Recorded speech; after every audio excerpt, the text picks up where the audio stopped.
2019.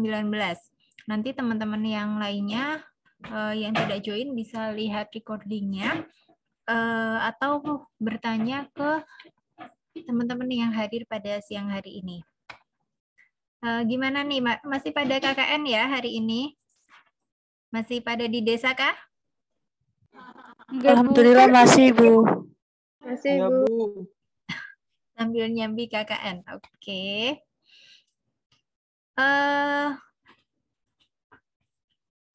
Sebentar. Oke. Kalian kan sekarang sudah semester 7 dan sebagian besar sudah mengambil skripsi untuk semester ini. Saya harap karena kalian sudah membulatkan tekad untuk mengambil skripsi pada semester ini, jadi SKS yang kalian ambil itu tidak hanya asal ngambil saja, tapi diniatkan untuk memulai skripsinya pada semester ini. Setelah selesai KKN, setelah selesai magang, atau di sela-sela KKN dan magang, kalian bisa mempersiapkan untuk tugas akhir. Tugas akhir ini banyak yang hanya kalau pengalaman 2018 di semester 7 itu hanya mengambil saja tapi tidak mempersiapkan. Saya tidak mau kalian akan lebih lama waktu tempuh studinya karena semester 7 itu hanya digunakan untuk magang dan juga KKN. Oleh karena itu di awal semester kami selaku komisi bimbingan, komisi bimbingannya ada 3. Ada Bu Desi, kemudian saya, dan Pak Widodo. Terkait dengan pelaksanaan tugas akhir, nanti kalian bisa menghubungi kami. Oke, mungkin langsung saja ya saya paparkan bagaimana prosedur untuk pelaksanaan tugas akhirnya. Sebenarnya gampang sekali untuk prosedur pelaksanaan tugas akhir. Kalian tinggal mengikuti apa yang telah tertulis di Sister. Tahapan-tahapannya apa saja itu tinggal diikuti saja. Saya coba share screen terlebih dahulu.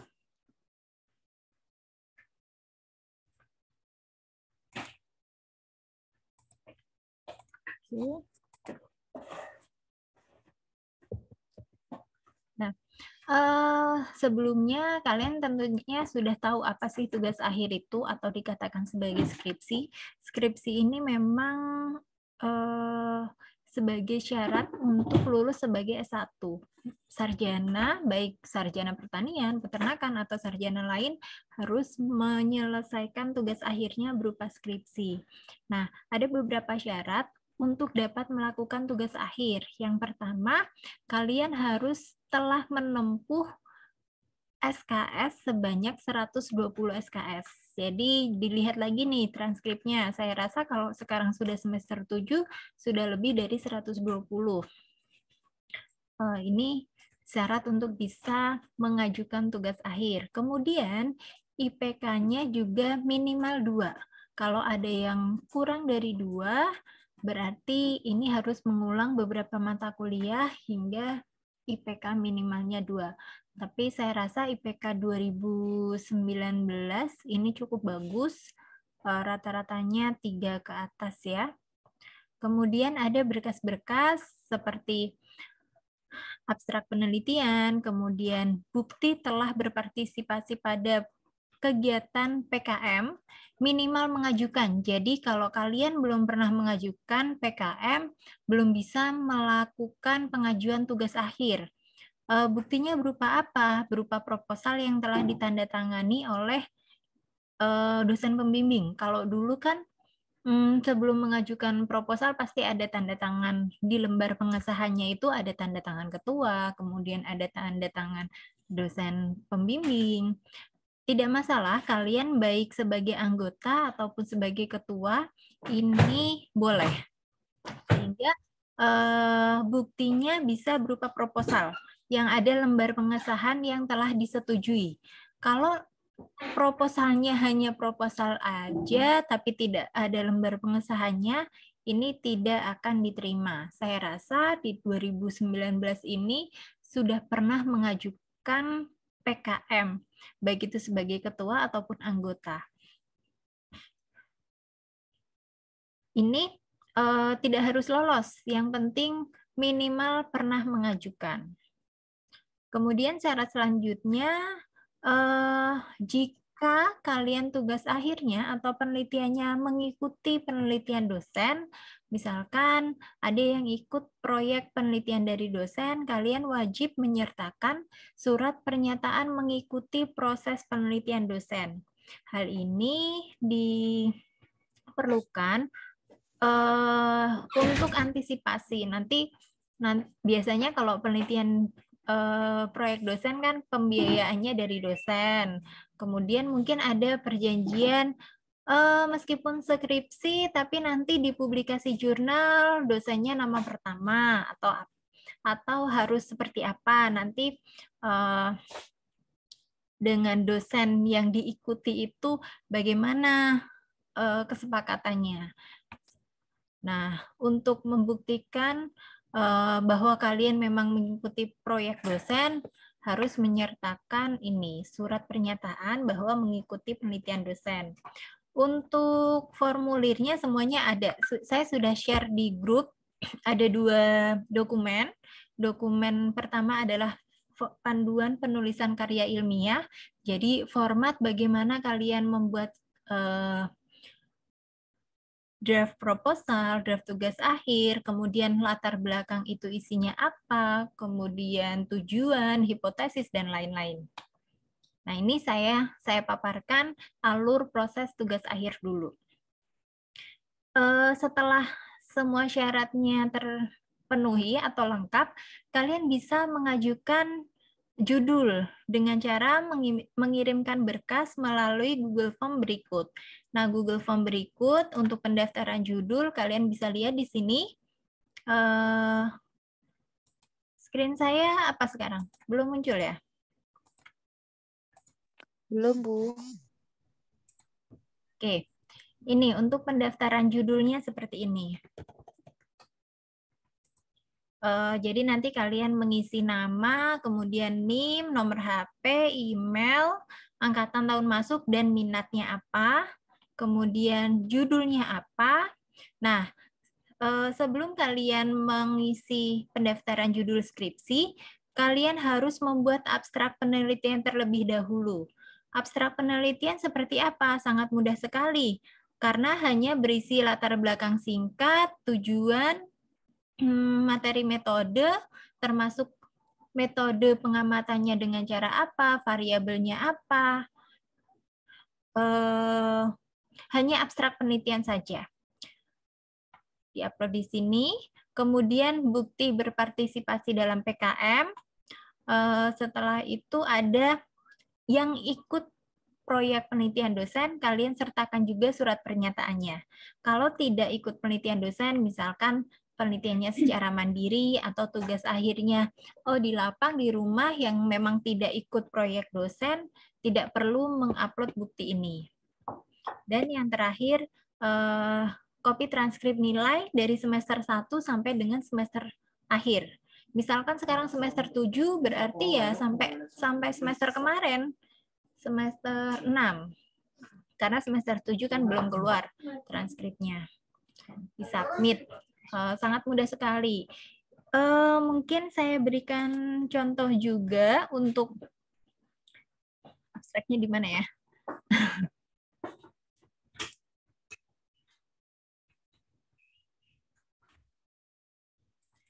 Misalkan contoh abstrak ini.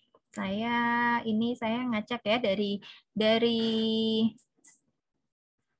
hasil penelitian kakak kelas kalian. Misalkan ini punya siapa ini? Punya Faizal. Jadi abstrak hanya cukup satu lembar saja. Misalkan di sini ada latar belakang, kemudian tujuannya mana tujuan? Ada tujuan. Ini saya nggak tahu tujuannya di mana. Tujuan, kemudian metode, materi dan metode, kemudian ada beberapa variabel yang diamati. Sorry, ini harusnya variabel ya. Kalau parameter kan untuk populasi, tapi untuk sampel ini harusnya variabel. Variabel yang diamati apa saja? Ada uji kualitas fisik, berupa kadar air, aktivitas AW, pelet. Ini apa sih? Oh, ini kurang nih. Ini harusnya ada judulnya. Contoh tidak baik nih. Sepertinya dia revisi. Oh ya benar, ini ada revisi 1. Berarti ada revisi 2, jangan-jangan. Sebentar, saya coba lihatkan yang ada juga ya. Ini contoh lain. Jadi latar belakang. Oh ya, nanti di sini ditulis judulnya ya. Meskipun kalian sudah mengisikan judulnya di formulir, tapi di dalam dokumen abstraknya diberi judul juga.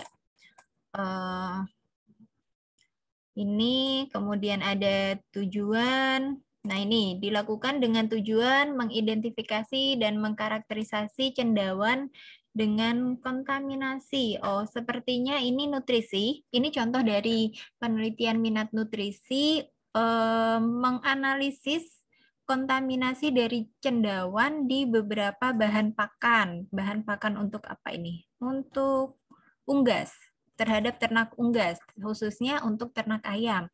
Jadi mengeksplorasi adakah kontaminan berupa cendawan di beberapa poultry shop yang menjual pakan ternak unggas. Oke, ini tujuan, ada tujuannya. Kemudian metodenya metodenya singkat aja. Yang penting kalian tahu mau menggunakan metode apa, bahannya apa, dan parameter yang diamati apa saja. Gitu.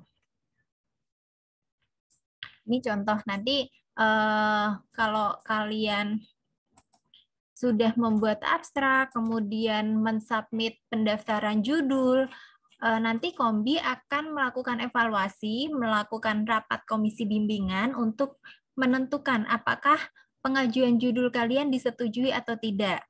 Jika disetujui, komisi bimbingan akan memberikan feedback berupa surat keterangan dan surat keputusan. Kalau misal ada revisi, kalian tinggal merevisi, kemudian mensubmit kembali abstrak yang telah diberi feedback oleh Kombi.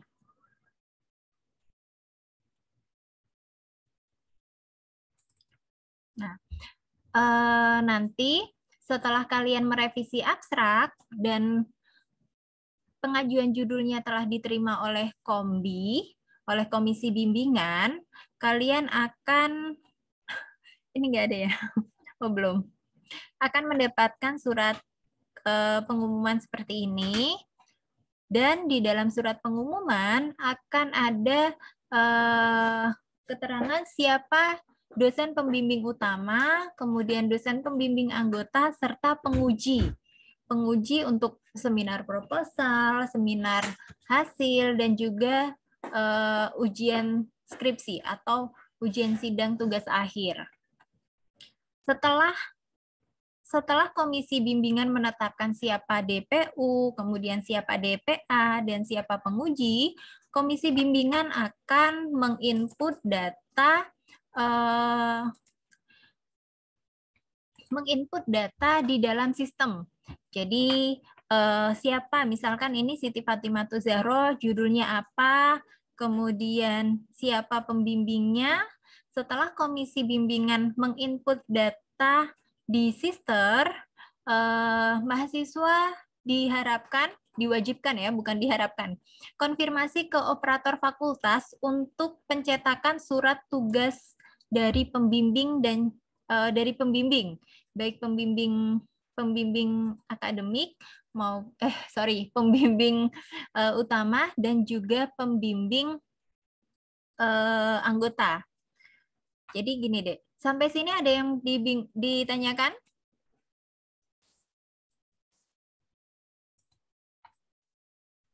Belum ada, Bu. Belum ada ya. Intinya kalian harus mendaftar dulu, membuat abstrak, kemudian mendaftar. Setelah mendaftar kan mendapatkan siapa dosen pembimbingnya. Namun dosen pembimbing tersebut itu belum resmi. Untuk kami mengeluarkan surat pengumuman dan surat keputusan calon dosen pembimbing yang surat ini supaya kalian bisa membuat proposal secara lengkap. Kalau tadi yang disubmit untuk pengajuan judul kan hanya abstraknya saja. Setelah diterima judulnya, kalian harus membuat proposal lengkap. Proposal yang berisi bab 1 sampai bab 3. Nanti untuk format proposalnya nanti akan dijelaskan. Nah, sampai situ. Setelah proposalnya selesai, kalian mahasiswa harus mensubmit proposal di dalam Sister. Proposal yang sudah lengkap. Jadi upload draft proposal. Ini yang sudah sesuai dengan format tugas akhir. Kalau belum selesai format tugas akhir, Kombi tidak akan menentukan, tidak akan menginput siapa dosen pembimbing utama. Meskipun kalian sudah tahu dosen pembimbing utamanya dari hasil pengumuman Kombi sebelumnya, namun secara legalitas kalian belum memiliki dosen pembimbing utama karena di sistemnya belum diinput oleh komisi bimbingan. Ketika sudah memiliki draft, kemudian diupload, Kombi menginput dosen pembimbingnya. Setelah itu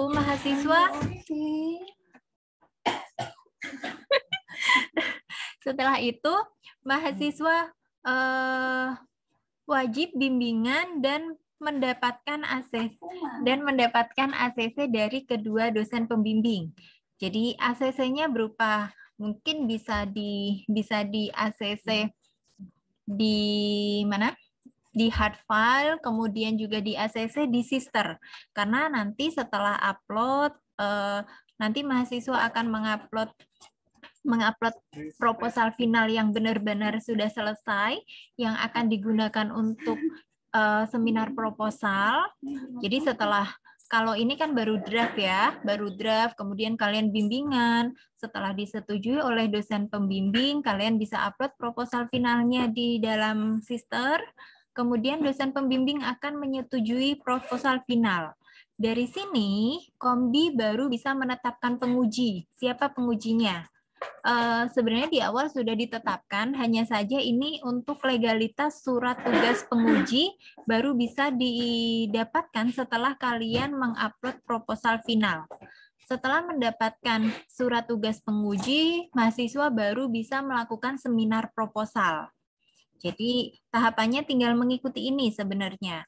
Upload draft, kemudian. Nah, setelah upload draft, mahasiswa wajib mengkonfirmasi ke Kombi, bisa ke saya dan Bu Desi atau Pak Widodo, supaya segera diinputkan siapa dosen pembimbing anggota, dosen pembimbing utama.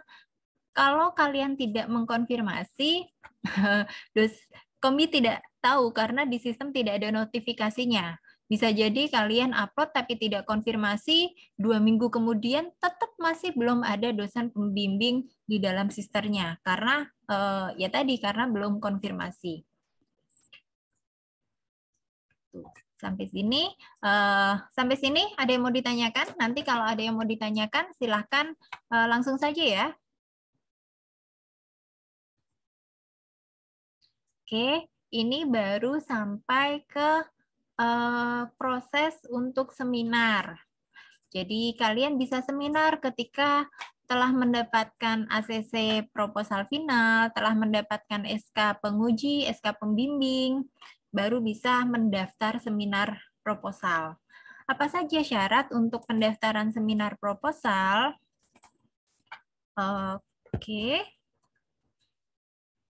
Nah, untuk seminar proposal ada beberapa persyaratannya. Ini sudah di layar sudah terlihat beberapa persyaratannya. Yang pertama, menyelesaikan naskah proposal skripsinya dan telah disetujui oleh dosen pembimbing utama dan dosen pembimbing anggota. Dan yang kedua, sudah pernah mengikuti seminar proposal dari teman lainnya minimal 5 kali, baik di dalam satu departemen, beda departemen, atau di fakultas lain.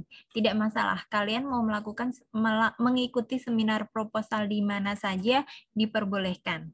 Minimal 5 kali sebagai peserta yang ditunjukkan dengan bukti pada kartu seminar. Nanti saya sudah kirimkan form dokumen yang berupa Word, itu di situ ada formulir seminar, yaitu form D, seperti ini. Sebentar.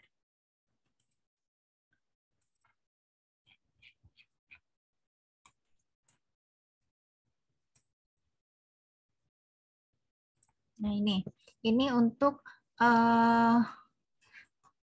oh sorry, ini bimbingan skripsi. Mana yang ini? Lembar bukti keikutsertaan seminar skripsi. Jadi nanti kalian karena sekarang sudah offline, jadi ini bisa di-print, kemudian setiap kalian mengikuti seminar ini wajib dibawa. Kalau sebelumnya seminarnya online, sehingga di sini ada foto keikutsertaan atau screenshot. Kalau sekarang offline, jadi perlu TTD. Nanti dimintakan TTD-nya di sini. TTD dari moderator atau yang ketua dari seminar tersebut. Biasanya kalau offline nanti kalian mengumpulkan kartu seminar kemudian ditandatangani sebagai bukti kehadiran telah mengikuti seminar. Jadi pemakalahnya siapa, tanggal berapa, ini tanggalnya kok banyak sekali kayaknya. Tanggal, judul makalah, kemudian tanda tangan dan sedikit rangkuman seminar. Nah, ini kalau sudah minimal 5 kali baru bisa melakukan seminar.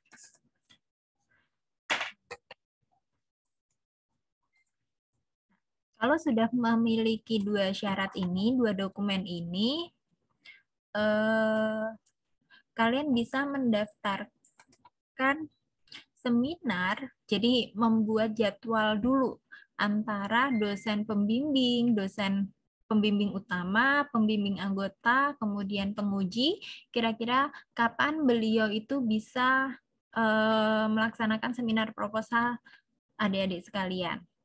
Setelah sepakat, kalian mendaftar di formulir pendaftaran seminar. Di sini belum saya berikan ya. Untuk pendaftaran seminar proposal wajib dilakukan 1 minggu sebelum pelaksanaan. Jangan sampai besok seminar, hari ini baru daftar. Itu tidak akan diproses oleh Kombi. Karena Kombi akan memproses daftar hadir, kemudian undangan, dan lain-lain. Itu setiap hari Jumat. Kalau kalian daftarnya hari Senin, atau daftarnya hari Jumat, kemudian seminarnya Jumat, apalagi itu tidak akan diproses. Jadi 1 minggu sebelum pelaksanaan seminar kalian sudah harus daftar untuk mempersiapkan dokumen-dokumen pelaksanaan seminar, kemudian berita acara, undangan seminar ke dosen penguji, dosen pembimbing.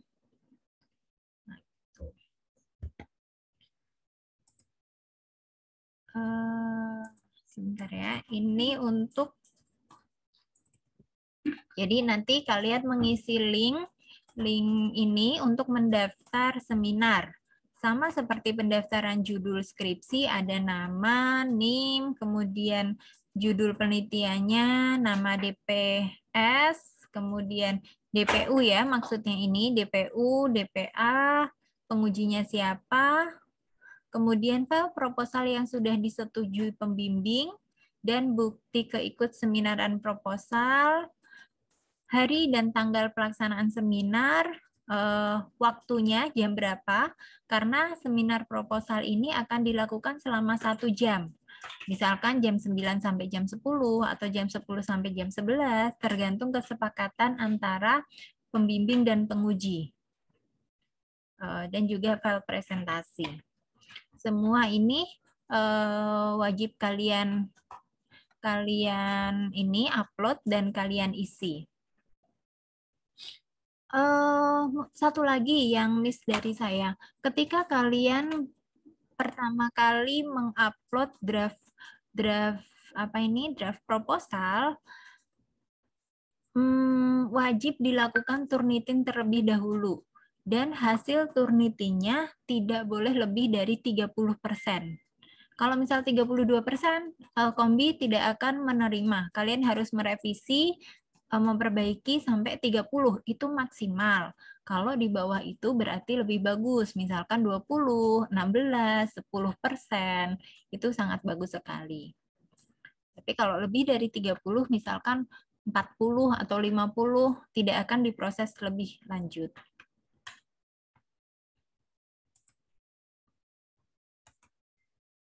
Oke, ada yang mau ditanyakan sampai sini? Belum? Balik lagi, ketika kalian telah melaksanakan seminar, tetap kalian harus mengupload dan juga memproses di Sister. Jadi memang ada dua sistem ya yang kalian perlukan, ada Google Form dan juga Sister. Di Sister ini secara ofisial, kemudian di Google Form itu untuk membantu mempermudah pelaksanaan. Nanti kalian cetak berita acara seminar proposal, kemudian kalian boleh melakukan penelitian setelah melakukan seminar proposal. Setelah penelitian, kemudian konsultasi dengan dosen pembimbing, menulis hasil pembahasan. Setelah itu, kalian upload laporan hasil, kemudian nanti dosen pembimbing akan menyetujui laporan hasilnya, baru mahasiswa bisa melakukan seminar hasil dari penelitiannya. Setelah selesai melakukan seminar hasil, kemudian mahasiswa biasanya akan merevisi draft skripsinya berdasarkan masukan, pertanyaan selama seminar hasil. Setelah direvisi, kalian bisa mensubmit untuk tugas akhir. Jadi upload file tugas akhir final, kemudian persetujuan dari pembimbing. Setelah persetujuan dari pembimbing, kalian bisa melakukan ujian sidang atau ujian skripsi. Setelah melakukan ujian skripsi, baru dicetak berita acaranya dan nanti baru mendapatkan nilai skripsi. Nilai skripsinya apa? Nanti digunakan untuk mendaftar wisuda, mendaftar yudisium, dan lain-lain. Untuk keperluan kelulusan selanjutnya. Jadi sebenarnya sangat mudah sekali, tinggal mengikuti tahapan-tahapan ini. Tapi tahapan ini satu kali tahapan, nggak cuma 1-2 hari, tapi mungkin beberapa hari. Bahkan ketika setelah selesai seminar proposal, banyak mahasiswa yang udah sempro, tapi nggak dilakuin penelitiannya. Jadi lama, atau sudah semangat nih, selesai penelitian, tapi nggak ditulis-tulis, hasilnya nggak dibahas-bahas, nggak diolah-olah datanya, sampai berbulan-bulan. Udah di akhir semester baru, oh aku baru sibuk. Ya, diharapkan kalian semua punya target masing-masing. Kalau sekarang semester 7, targetnya lulus semester 8, berarti ya memang harus disiapkan mulai dari sekarang. Setidaknya setengah dari proses ini bisa kalian lewati pada semester 7.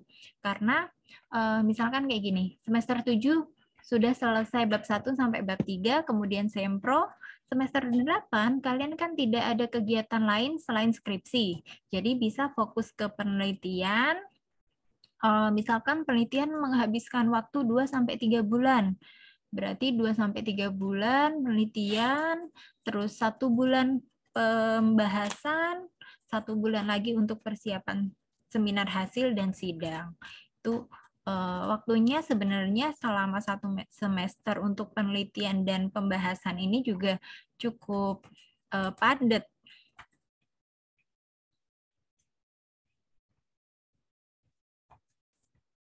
gitu.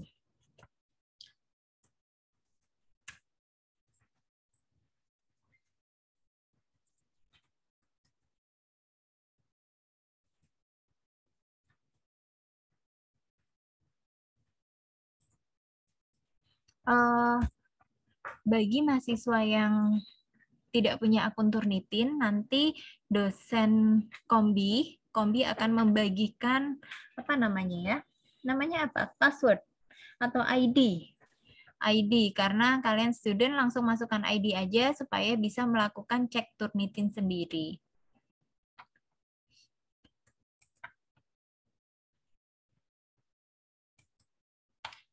Berita acaranya nanti di Sister deh. Bisa di-download di Sister, kemudian nanti dari Kombi juga akan memberikan berita acaranya. Kalau contohnya, sebentar ya, saya di mana berita acara?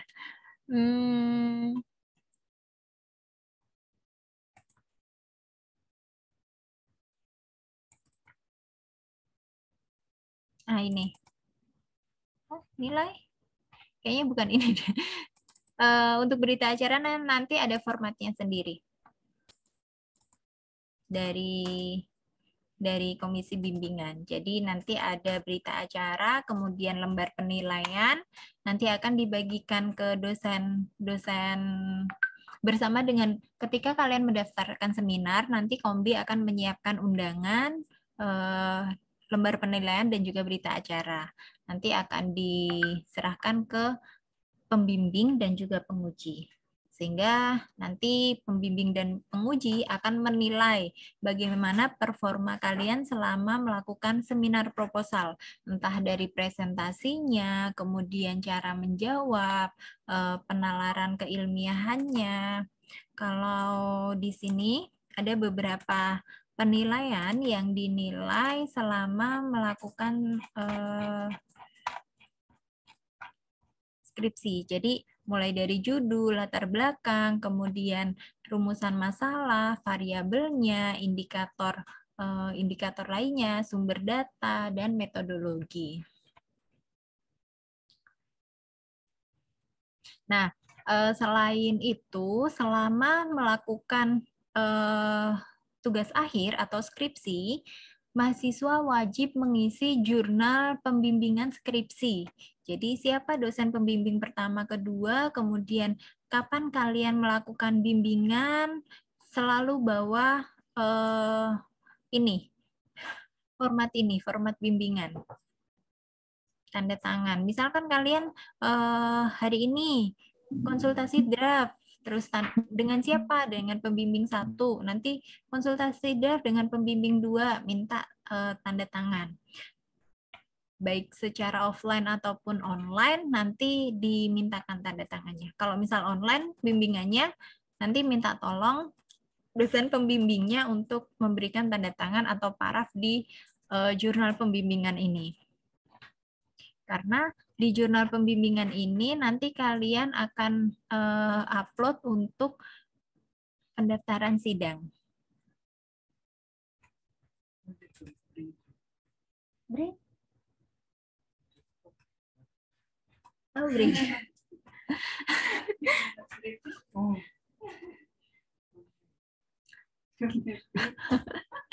Don't need to breathe. Ada yang mau ditanyakan? Lagi ya? Tadi siapa yang tanya ya? Nisa ya. Untuk berita acaranya ada, nanti disiapkan oleh komisi bimbingan.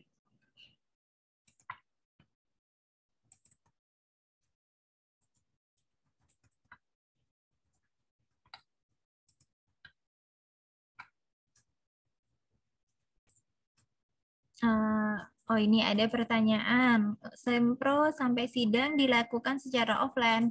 Iya. Offline. Tapi saya nggak tahu juga ya, nanti tergantung dengan kondisi COVID. Kalau memang COVID-nya meningkat, biasanya seminar proposal boleh dilakukan online, tapi sidang offline.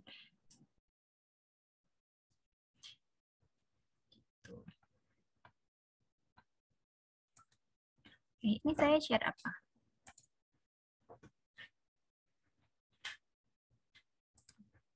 Dan nanti kayak seperti ini ada undangan seminar proposal, kemudian ada berita acara, penilaian, dan lembar revisi. Kira-kira revisinya perlu apa saja setelah seminar. Nanti dosen pembimbing utama akan mencatat di berita acara ini.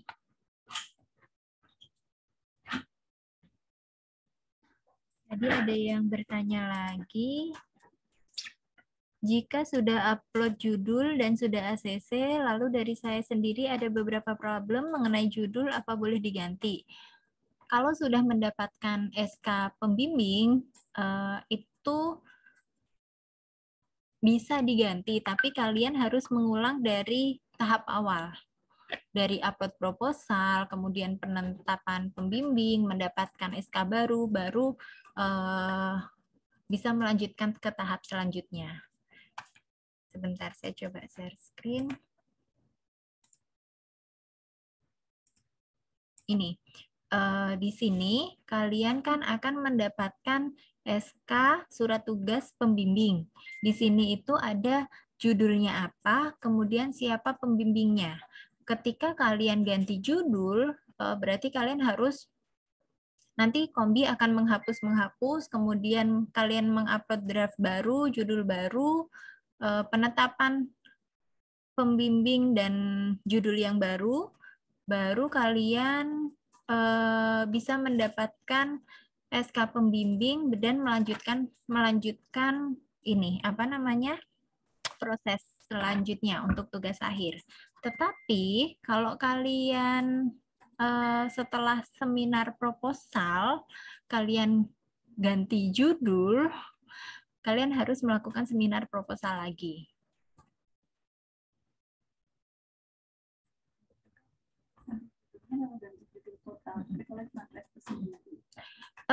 Oh iya, tambahan ini judul yang di ACC kalau memang judulnya itu berganti dan berpindah topik.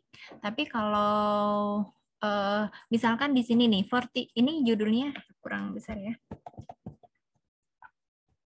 Ini contohnya judulnya kan fortifikasi 3 macam seduhan kopi lokal Jember pada kefir susu sapi lalalalalala.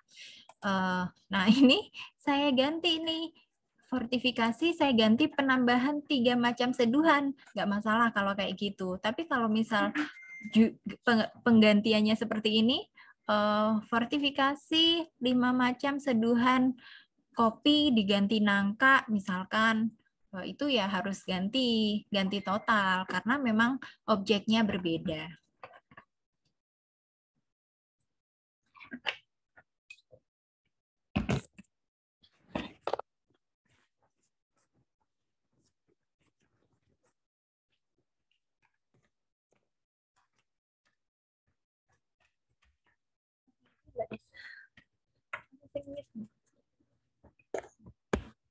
Oke, ada yang mau ditanyakan lagi?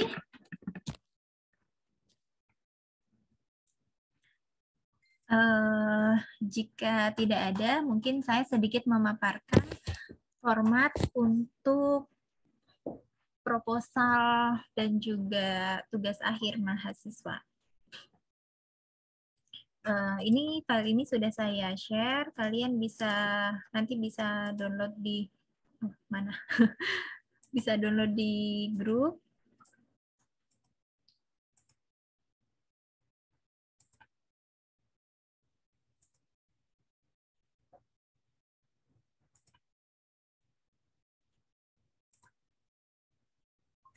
Di buku pedoman karya ilmiah.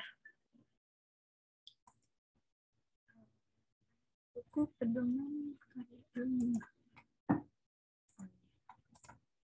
Nah ini edisi terbaru, edisi 2021. Semua format untuk penulisan karya tulis ilmiah, baik skripsi, tesis, dan disertasi, ini sudah ada di sini.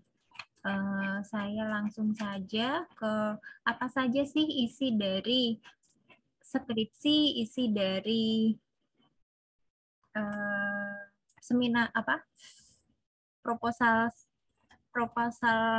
penelitian di bawah sepertinya. Oh, sebelum masuk ke ini, Nah, ini sistematika penulisan karya tulis ilmiah. Apa saja isinya? Isinya ada bagian awal dan bagian bagian awal doang, nggak ada bagian isi. Sepertinya ada isi. Oh, ini bagian awal.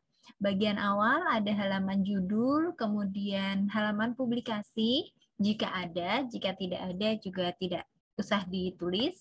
Kemudian halaman persembahan, halaman moto, halaman pernyataan, halaman pembimbingan, kemudian halaman pengesahan, ringkasan, setelah ada ringkasan di bahasa Inggris kan jadi summary, kemudian ada prakata, daftar isi, daftar tabel, daftar gambar, dan daftar lampiran. Ini di halaman awal. Kemudian untuk halaman sampulnya ada formatnya sendiri seperti ini. Warnanya hijau dengan kode RGB-nya ini 014260. Dan untuk warna tulisannya warnanya hitam. Ini untuk skripsi. Jadi skripsi pakai yang ini. Yang hijau ini, bukan hijau yang ini. Hijau Tosca. Kalau yang disertasi yang ini, yang atas ya, untuk skripsi. Skripsi. Oke, nah di lambangnya, lambang UNED juga ukurannya sudah ditetapkan 3x3 dan kalian bisa download di sini di UNED Unduhan untuk logo. Judulnya dengan format roman dengan ukuran fontnya 14. Ini nama identitas dituliskan NIM, kemudian nama mahasiswanya. Untuk setiap kata menggunakan title case. Jadi huruf besar setiap awal kata. Nah, ini halaman judul ada di lampiran 2. Nanti contoh-contohnya seperti ini. Ini halaman judul untuk skripsi. Kemudian ini untuk halaman publikasi. Kalau misal ada dipublikasikan, oh ternyata misalkan ikut penelitian dosen ya, oh ternyata dijurnalkan, di mana jurnalnya, atau diikutkan dalam seminar internasional, atau dipresentasikan dalam seminar nasional, bisa dituliskan di sini. Setelah itu ada halaman persembahan. Ini persembahannya dipersembahkan untuk siapa aja. Misalkan untuk Jungkook, untuk EXO, untuk BTS. Boleh nggak ya?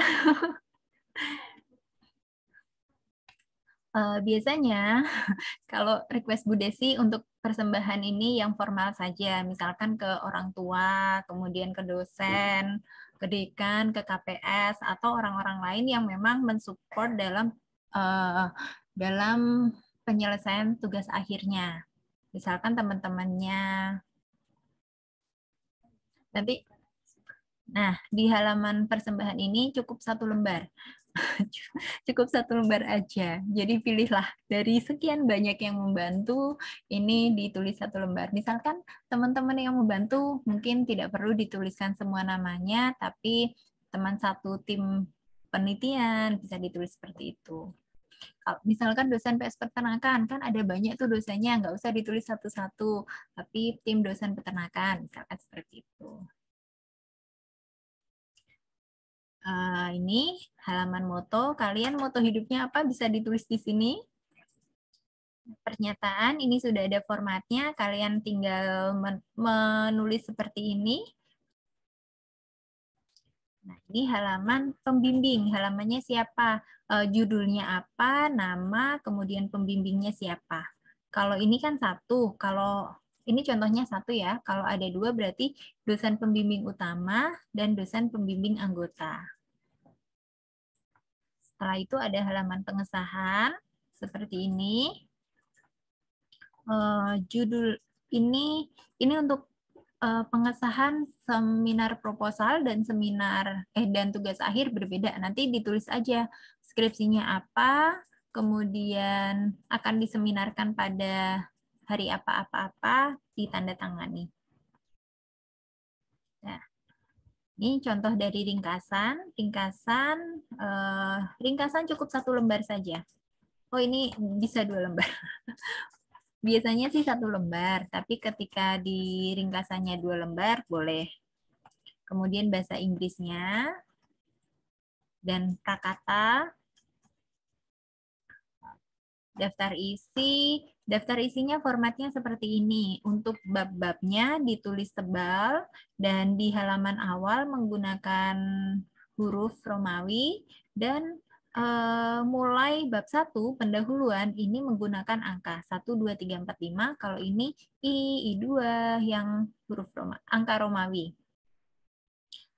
Untuk bab dan subbab 1, misalkan heading pertama dan heading kedua, ini ditulis bold. Untuk heading ketiga baru ditulis tidak bold. Ya, samakan aja kayak di panduan ini. Daftar tabel, formatnya juga seperti ini. Misal penomoran tabel berarti 2.1, 4.1, 4.2.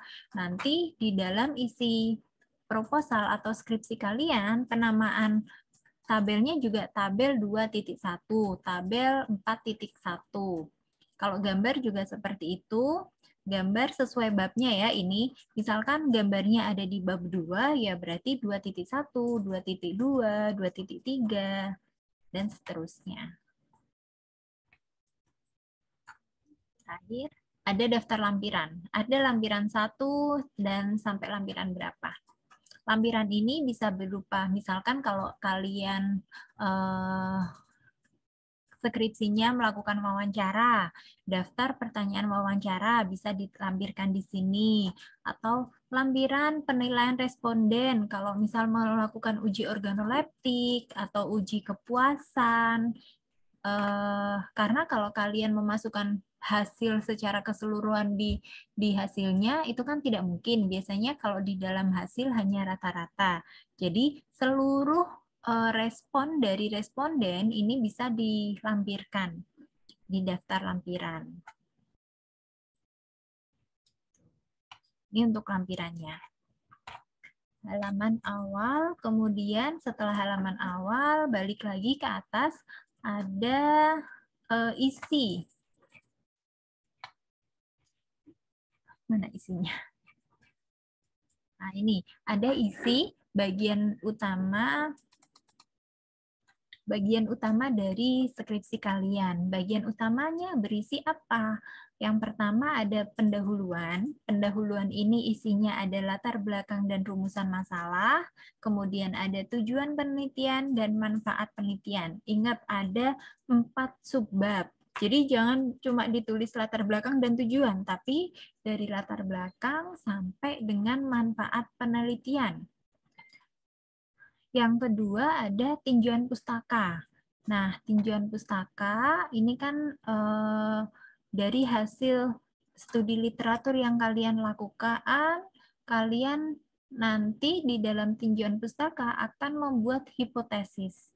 Hasil studi literaturnya misalkan dengan penambahan perlakuan apa ya terhadap produksi ternak, misalkan penggunaan pakan yang berbeda terhadap performa produksi. Oh, ternyata dari hasil studi literatur bahan X ini memberikan pengaruh yang berbeda. Nanti ditulis di hipotesisnya. Jadi di tinjauan pustaka ini tidak hanya tinjauan pustaka, tapi juga ada hipotesis. Lanjut di bab 3 ada metodologi. Metodologi isinya waktu dan tempat, bahan dan alat, rancangan percobaan. Ini untuk penelitian eksperimental biasanya membutuhkan rancangan percobaan. Kalau penelitian deskriptif biasanya tidak menggunakan rancangan percobaan, tapi boleh ditulis nanti rancangannya ditulis aja. Kalau penelitian deskriptif ya ditulis aja penelitiannya secara deskriptif gitu. Kalau rancangan percobaan kalian kan sudah mendapatkan di semester kemarin ya, ada RAL, RAK, faktorial, uji lanjutnya apa, ini semua disebutkan di sini. Perlakuannya apa, berapa ulangan, misalkan uji split plot, bisa juga diberikan model pengacakannya, ini juga boleh. Kalau untuk penelitian yang menggunakan pengaruh lingkungannya besar, model pengacakan biasanya wajib disampaikan di proposal. Nah, ini ada prosedur pelaksanaan. Prosedurnya seperti apa?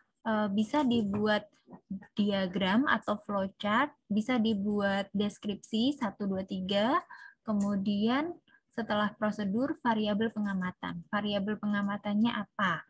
Kalau misal ada rumus yang digunakan untuk menilai, menghitung nilai dari variabel yang diamati, disampaikan juga, dituliskan di sini. Serta analisa data. Analisa data ini kalian setelah mendapatkan data, analisanya menggunakan apa? Bagaimana rumusnya? Ditulis di situ. Oke, ini untuk seminar proposal hanya sampai dengan bab 3 saja. Hasil, analisa data dan juga daftar pustaka. Untuk seminar hasil dan sidang skripsi sampai dengan lampiran. Mulai hasil pembahasan, kesimpulan, sampai lampiran, jika memang ada. Nah, ini untuk yang minat sosek, bisa seperti ini. Ada landasan teori, ada kerangka di tinjauan pustakanya, bisa penelitian terdahulu, landasan teori, kerangka pemikiran, hipotesis, dan metodologinya seperti ini. Karena kalau penelitian sosial ekonomi mungkin tidak ada rancangan percobaan, kalian bisa menuliskan metode pengumpulan data, metode pengambilan contoh, penentuan informan, apakah secara acak, apakah purposive sampling, atau seperti apa untuk penentuan sampelnya. Dan juga mungkin ada definisi operasional atau terminologi. Jadi dituliskan semua definisi operasionalnya apa saja. Oke, mungkin itu kalian bisa melihat di sini nanti untuk panduannya, dan untuk panduan penulisan sebentar. Mana ya? Untuk format tabel, format gambar, kalian bisa lihat juga di sini. Semuanya juga ini untuk ukuran kertas, margin, dan jenis hurufnya. Kertasnya menggunakan A4, jadi kalian di proposalnya disetting dulu Word-nya A4, kemudian margin atas 4, margin bawahnya 3, kiri 4, kanan 3. Huruf yang digunakan adalah TNR 12 dengan ini spasi awal ini, spasi di sini itu 1 cm. Jarak antar barisnya ini sudah ditentukan, nanti kalian tinggal mengikuti ini. Jarak antar subbab 3 spasi, kalau judul subbab langsung ke isinya 1,5 spasi, dan lain-lain. Kalau di dalam summary ini cukup 1 spasi. Kalau jarak antar kalimat terakhir sebuah paragraf dengan judul subbab baru, ini 3 spasi. Jadi kalian tinggal mengikuti ini untuk formatnya.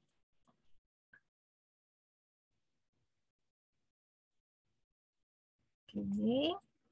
Nah, untuk judul, kalian harus menggunakan struktur ejaan bahasa Indonesia yang baik dan benar.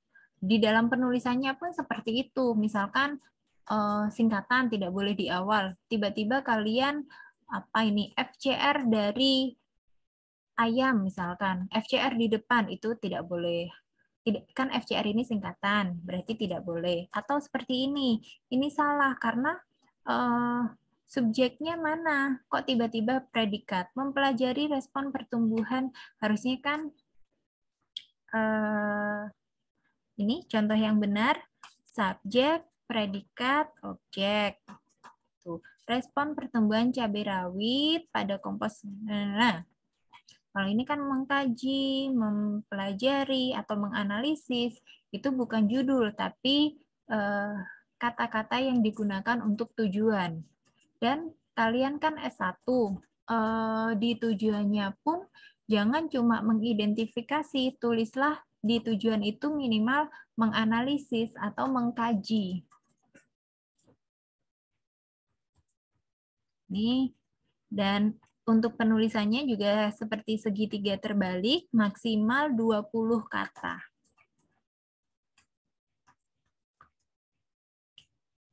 Ini penomoran.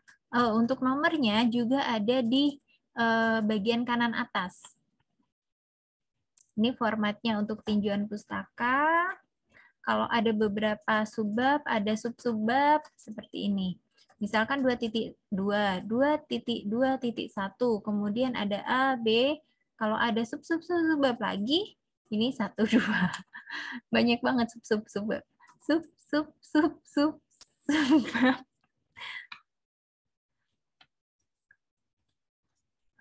Ini kalau misal ada derajat Celcius itu juga usahakan gunakan simbol, jangan O atau 0 yang di superscribe, kemudian ditambah C. Penulisan superscribe juga tolong diperhatikan. Nanti di akhir kalian akan membuat digitalisasi dari hasil skripsinya berupa CD. Ini formatnya sudah ada seperti ini.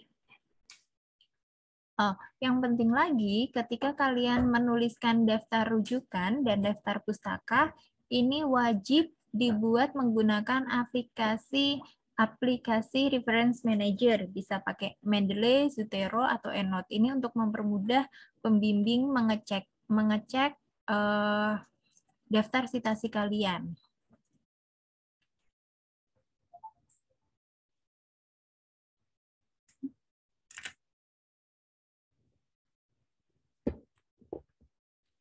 Untuk penulisan daftar referensi, bukan daftar referensi ya, rujukan ini bisa seperti ini, Wahyudi 2019 atau Wahyudi 2019, tergantung di mana letak penulisannya. Kalau di akhir biasanya langsung seperti ini. Lebih baik di akhir aja biar tidak bingung. Oke, dan nanti ini contoh ya. Misal contoh 1, ini menurut Klopper 2012 lalalala. Tapi ada juga yang di atas, di belakang. Bakteri lalalala menurut Klopper 2012. Jadi penulisannya bisa di depan atau bisa di belakang. Yang penting lagi nanti ini daftar pustaka. Jadi daftar pustakanya itu wajib sesuai dengan yang di panduan. Misalkan penulisan buku teks, berarti bukunya ya seperti ini. Autornya siapa? Misalkan Hillel, nama belakangnya Hillel, D, titik, dalam kurung 2013, titik, Fundamental of Soil Physics, ditulis miring, negaranya apa, siapa publisher-nya. Ini untuk buku. Untuk jurnal juga seperti ini. Wajib dengan seperti ini. Nama belakang, HS, titik, spasi, S, titik, titik komanya juga harus disamakan. Yang terakhir menggunakan N simbol, bukan menggunakan tulisan dan, atau menggunakan tulisan AND, tapi menggunakan simbol N, kemudian tahun di dalam kurung. Persis sama seperti ini. Kalau rujukannya juga dari artikel konferensi, ini juga persis seperti ini. Kalian lihat aja dari autornya, kemudian tahun, judulnya, kemudian di mana, ini editor konferensinya, kemudian proceeding kegiatan apa, di mana pelaksanaannya, dan siapa yang menerbitkan. Begitu juga kalau misal dari skripsi atau tesis atau disertasi. Misalkan kalian mengaksesnya dari online, ya siapa penulisnya, tahunnya, judulnya, kemudian ini skripsi atau tesis atau disertasi ditulis di sini. Kalau misal dari situs web, ini juga sama, siapa autornya, tahun, judul artikelnya, dan diakses di mana. Ini kalau misal tanpa penulis, langsung aja dari sumbernya siapa. Seperti ini. Semuanya sudah kalau misal press release dan lain-lain, ini juga sudah ada formatnya, jadi kalian tinggal mengikuti saja. Nah, belum bosan ya, sedikit lagi. Ini untuk penyajian ilustrasi dalam bentuk tabel dan juga dalam bentuk gambar. Tabelnya formatnya wajib seperti ini. Ini tabelnya harus 1.1 atau 2.2 gitu ya, sesuai dengan nomor tabelnya. Kemudian yang sebelah paling kiri ini rata kiri, kalau yang lainnya rata tengah. Ini semua rata tengah. Kalau misal ada keterangannya, ditulis keterangannya. Kalau ada sumber kutipan juga ditulis dari siapa sumber kutipannya, seperti ini. Untuk gambar, ini juga wajib formatnya seperti ini. Ini banyak sekali, tapi kalian bisa lihat di sini. Ini bisa seperti ini atau seperti ini. Ini contoh yang tidak sesuai. Ada yang kecil, ada yang besar, tidak indah dipandang. Atau ada bingkainya, ini tidak sesuai. Tidak usah dikasih bingkai-bingkaian seperti ini. Ini contoh yang benar. Ini yang tidak sesuai nih. Ayo, apa loh bedanya?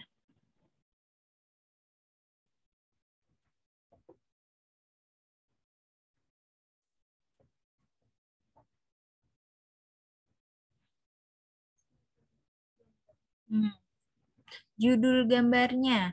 Nah, di ini, gambar 3, ini kerangka analisis hanya kan A kecil, tapi ini analisisnya besar. Yang benar adalah ini, hanya cuma huruf pertama saja yang besar. Kalau ini setiap huruf pertama besar, ini salah. Yang benar seperti ini.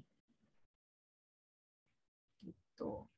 Dan lain-lain. Kalian nanti bisa lihat di sini contoh yang benar seperti apa. Ini tidak sesuai nih karena ada borderline-nya. Kalau ini kan tidak ada.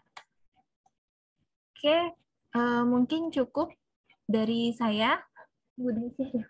Kalau kalian ingin mendownload lampirannya, tadi kan ada lampirannya banyak sekali. Bisa scan di QR code ini untuk mendapatkan lampiran dari sampul dan lain-lain. Ada yang mau ditanyakan?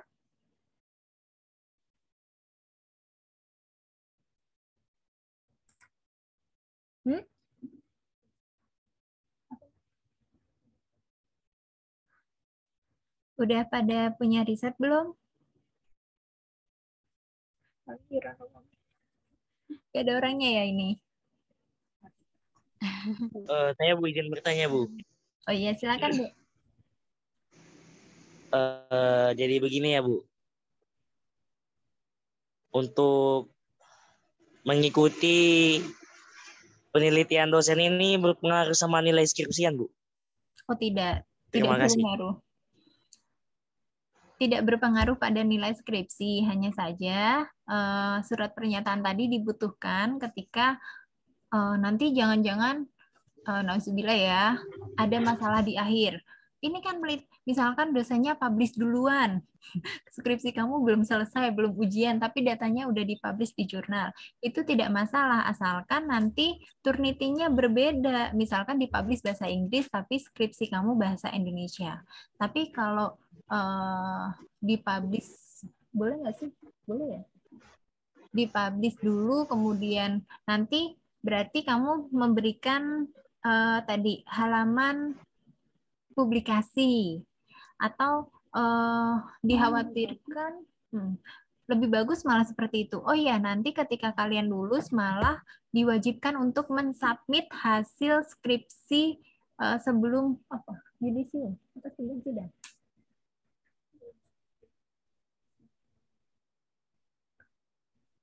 Saya lupa pokoknya ada sebelum apa gitu kalian harus wajib mensubmit hasil penelitian. Cuma submit saja ke jurnal, bisa ke pokoknya dipublikasikan, bisa ke jurnal, bisa di seminar. Nggak masalah deh untuk mau ikut penelitian dosen, mau penelitian mandiri, malah kalau mungkin ikut penelitian dosen, keuntungannya dosennya pasti kan butuh datanya, bisa cepet tuh. Nanti dosennya juga, ayo cepet-cepet selesaiin gitu. Kemudian kalau ikut penelitian dosen, kemungkinan besar dibiayain. Jadi tidak perlu mengeluarkan dana untuk analisa data, analisa misalkan bagus apa sih nutrisi ya? Atau sosek.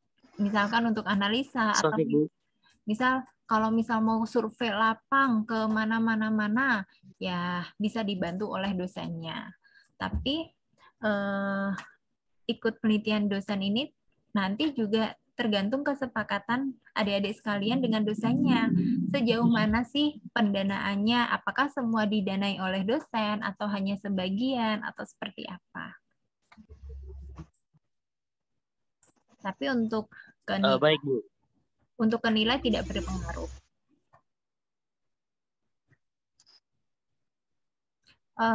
Baik, Bu. Terima kasih, Bu.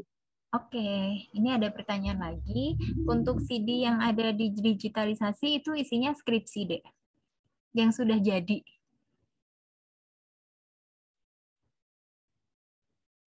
Skripsi di PDF-kan, dimasukkan ke dalam CD, terus nanti itu juga saya lupa ada berapa gitu ya. Nanti coba nanti saya infokan lagi berapa lembar kebutuhan. Kalau sudah selesai skripsi kan kalian harus menyetor satu bendel skripsi untuk dosen pembimbing, untuk penguji, untuk perpustakaan, untuk diri kalian sendiri. Biasanya berapa ya? Skripsi di bendel berapa kali? Biasanya 5 kali. Kalau CD cukup 1. Kecuali kalau dosen pembimbing atau pengujinya minta, ya bisa dikasih via flash disk atau dikasih via CD atau di email, tergantung dari dosennya. Tapi untuk yang disetorkan cukup 1.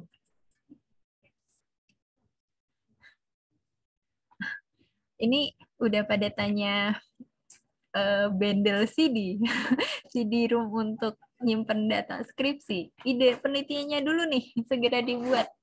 Nah, mumpung kalian lagi KKN, mungkin ada berbagai masalah yang ada di desa yang bisa diselesaikan atau bisa menjadi inspirasi untuk melakukan penelitian. Gitu ya, misalkan, oh ini ada bahan pakan yang potensial banget nih, saya mau olah, mau diteliti. Bisa ditulis abstraknya dulu, kemudian di-upload, supaya segera dapat dosen pembimbing untuk memfikskan lah.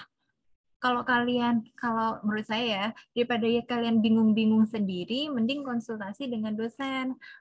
Kalau misal bingung-bingung, oh ini kayaknya gini. Oh ternyata pas konsultasi dengan dosen, oh ini udah banyak gitu. Atau nanti ada saran-saran dari dosen, oh misalkan perlakuannya ini, atau variabel yang diamati ini saja.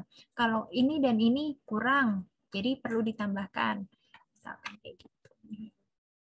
Ini itu apa ya? Ini. Ini dan itu. Ada lagi? Udah sih mau nambahin?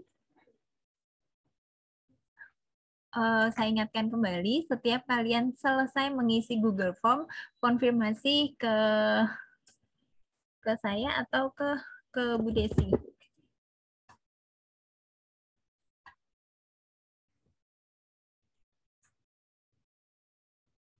Cukup? Kalau tidak ada pertanyaan lagi,